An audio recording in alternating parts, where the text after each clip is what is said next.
Stay alert. Stay alert. Stay alert. Stay alert. New world. Radio. Time to. Radio. Excuse me, ladies and gentlemen, and pardon the interruption. My name is C. Aaron Hinton, proud founder of this non-profit organization entitled DUECES. DUECES. DUECES stands for Do Use Enlightenment and Cultural Empowerment Services. Our mission, our motto, and goals are all the same. To save our youth, Save our strength, squash the beef, increase the beef. We said save our youth. Our organization is geared towards youth empowerment and community development. We received a 501c3 in February of 2016. In exchange for your dollar donations, Makai, tell them what we have. Candy! Kato, what do we have? Chocolate! Christian, what else we have? $2 button! When I first started doing what I was doing in 2012, everyone used to say, you can get funding for that, you can get funding for that. No one ever told me how, you know.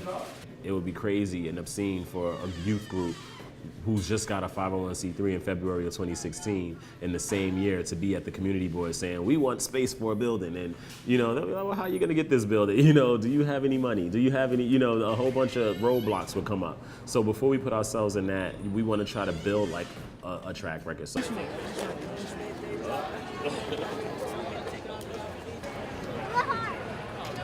Brownsville, Brooklyn, New York, zip code 11212 is like the highest concentration of public housing in all of America. Let's not get it twisted. The federal government, the state government, and the city government sends millions of dollars of funding to Brownsville. However, the agencies and organizations that are obtaining this funding are not comprised of Brownsvillians. These are people who've seen the opportunity to come into a damaged community, preying on the funding, and claiming to help, when ultimately these people are not helping us at all. Why? Because they don't know us.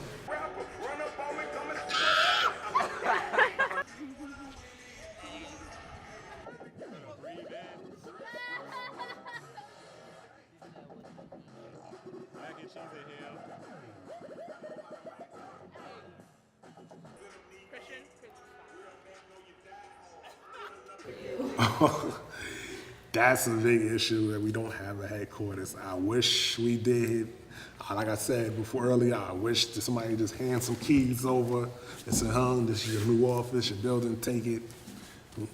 But it's hard. Like he mentioned before, it's hard. We're a homeless organization. We don't have nowhere to go. What we've managed to do is we've managed to find places that are free. One of the members here told me about Aaron and about how he has a lot of children. And I was really amazed, you know, how much passion him and Michael had for these children, you know. So I was like, well, you know, if you need a space on Fridays, you always, you know, you can come here. Too bad you didn't come when we had the birthday party. We got games set up downstairs, Monopoly and all that good stuff where they can play. And, you know, then we feed them and, you know, just to let them know that we love them and that there is something greater than what the world portrays. This garden is like a prototype for this process of activating vacant space.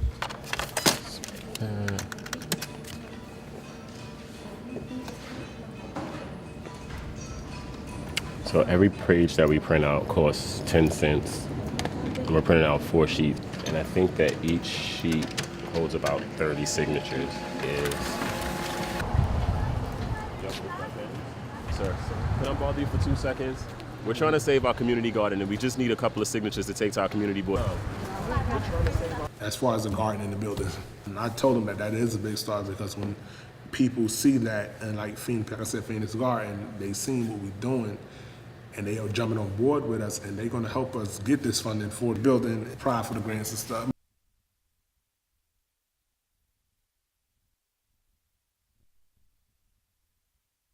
And so, are you a part of planning the layout for the garden? Because we're talking about how we are hoping to get something on paper and just a sketch to see what you want there and what you want where. So do you have any thoughts about that? Not really. No, not yet. Okay, all right. By this, next week we all sit down and talk. Yeah. real quickly and then get the idea. Yeah. So why is the garden important? It's for the community. It's, people can have something to do when they got nothing else to do. Yeah. Like you can come, you can grow, you can make the community look much better. That's great. So it's hard for me to picture it because I haven't seen the space yet, but at least I can put in my mind It's some of right these down. ideas. You can walk down the block. It's right down the block. Yeah, we should. You want to go see it? I would love to. Okay. I said, they have grants for what is it, compost? Yeah. And I said we can look into that. Okay. And I've been searching online, but I've been trying to do it on my little 15-minute break at work, but that's not enough time. Sure. But we want to try to do something better. This is it. This is all the things we have. But I can This is good though. compost all that in the back area because I pitched the idea of a Phoenix garden across the street. I got to. So that's a really interesting consideration. Okay. And then it would be great to organize with Aaron and anybody else that might want to come to the final planning. That'd be good. When we come in the next time to the community board and we say we want a building or we want to build a building, they'll probably say it's a little far-fetched, but they'll have something, we'll have a track record that they could say, well, you know what? So far, everything they said they were going to do, they've been doing. So let's take the chance on letting them try this one too, So I don't think the building, I don't think it's that far in the future, but I also am realistically not thinking it's so near either. So I'd say give it another, we're coming in the new year of 2017. I'm sure by 2020 or before we'll have a building. I can't say sure, but I feel that by 2020 we should be having the keys and breaking over the bottle of champagne. It's our building, DUECES, we did it. like.